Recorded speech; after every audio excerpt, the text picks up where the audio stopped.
বন্ধুরা, আমি রান্না করে রেখে দিয়ে জাল তুলতে চলে এলাম। যখন জাল তুলতে এসেছি, দাদা ভাই একলা পারে না, তো তাই আমাকে আসতে হয় সঙ্গে। আর নদীতে এত ঢেউ হচ্ছে, দেখো এত বাতাস, নদীতে এত ঢেউ হচ্ছে,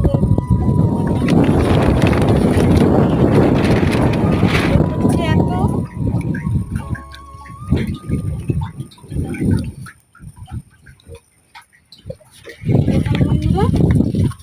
এত বাতাস হচ্ছে নদীতে, আর এত রোদ, টিকতে পারছি না নদীতে।